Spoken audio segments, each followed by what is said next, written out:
السلام علیکم پیارے بچوں. آج ہم ذوالقرنین علیہ السلام کا واقعہ سنیں گے. ذوالقرنین علیہ السلام اللہ پاک کے پیارے نبی تھے. یہ واقعہ قرآن مجید میں سورہ کہف میں بھی لکھا ہوا ہے.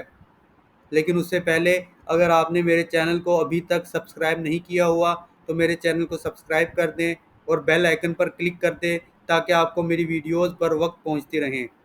ذوالقرنین علیہ السلام کو اللہ تعالیٰ نے زمین پر حکومت دی تھی اور اللہ تعالیٰ نے ان کو ہر قسم کا سامان کافی دیا تھا. چنانچہ وہ باردہ فتوحات ملک مغرب کی ایک راہ پر ہو لیے، یہاں تک کہ جب غروب آفتاب کے موقع پر پہنچے تو آفتاب کو ایک سیاہ رنگ کے پانی میں ڈوبتا ہوا دکھائی دیا، اور اس موقع پر انہوں نے ایک قوم دیکھی.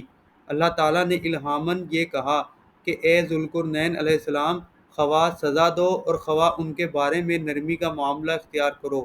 ذوالقرنین علیہ السلام نے عرض کیا، بہت اچھا، اول دعوت ایمان ہی کر دوں گا، لیکن جو ظالم رہے گا سو اس کو تو ہم لوگ سزا دیں گے، پھر وہ اپنے مالک حقیقی کے پاس پہنچا جائے گا، پھر وہ اس کو دوزخ کی سزا دے گا، اور جو شخص ایمان لے آئے گا اور نیک عمل کرے گا تو اس کے لیے آخرت میں بھی بھلائی ملے گی، اور ہم دنیا میں بھی اپنے برتاؤ میں اس کو آسان اور نرم بات کہیں گے. پھر ایک دوسری راہ پر ہو لیے، یہاں تک کہ جب مسافت قطع کر کے طلوع آفتاب کے موقع پر پہنچے. آفتاب کو ایک ایسی قوم پر طلوع ہوتے دیکھا جن کے لیے اللہ تعالیٰ نے آفتاب کے اوپر کوئی آڑ نہیں رکھی تھی. یہ قصہ اسی طرح لکھا ہوا ہے، اور ذوالقرنین علیہ السلام کے پاس جو کچھ سامان وغیرہ تھا اللہ تعالیٰ کو اس کی پوری خبر ہے. پھر مشرق و مغرب فتح کر کے ایک اور راہ پر ہو لیے، یہاں تک کہ جب دو پہاڑوں کے درمیان پہنچے تو ان پہاڑوں سے اس طرف ایک قوم کو دیکھا جو کوئی بات سمجھنے کے قریب بھی نہیں پہنچے. انہوں نے ذوالقرنین علیہ السلام سے عرض کیا کہ اے ذوالقرنین علیہ السلام، قوم یاجوج و ماجوج جو اس گھٹائی کے اس طرف رہتے ہیں ہماری اس سرزمین میں کبھی کبھی بڑا فساد مچاتے ہیں، سو کیا ہم لوگ آپ کے لیے کچھ چندہ جمع کر دیں اس شرط پہ کہ آپ ہمارے درمیان میں کوئی روک بنا دیں، وہ پھر نہ آنے پائیں.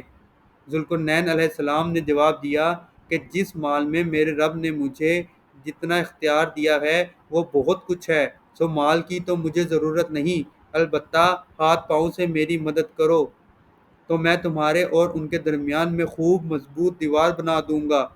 اچھا تو تم لوگ میرے پاس لوہے کی چادریں لاؤ. یہاں تک کہ جب ردے ملاتے ملاتے ان کے دونوں سروں کے بیچ کے خلا کو برابر کر دیا تو حکم دیا کہ دھونکنا شروع ہو گیا.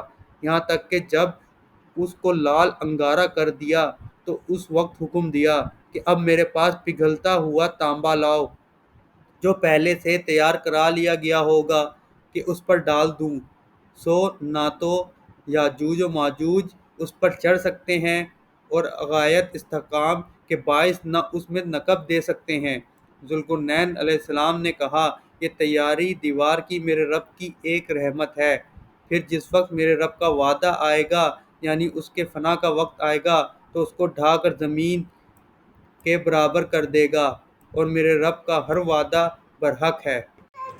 ہاں، اور میں آپ کو بہت ساری اپنی ویڈیوز اور تصویریں بھیجوں گی.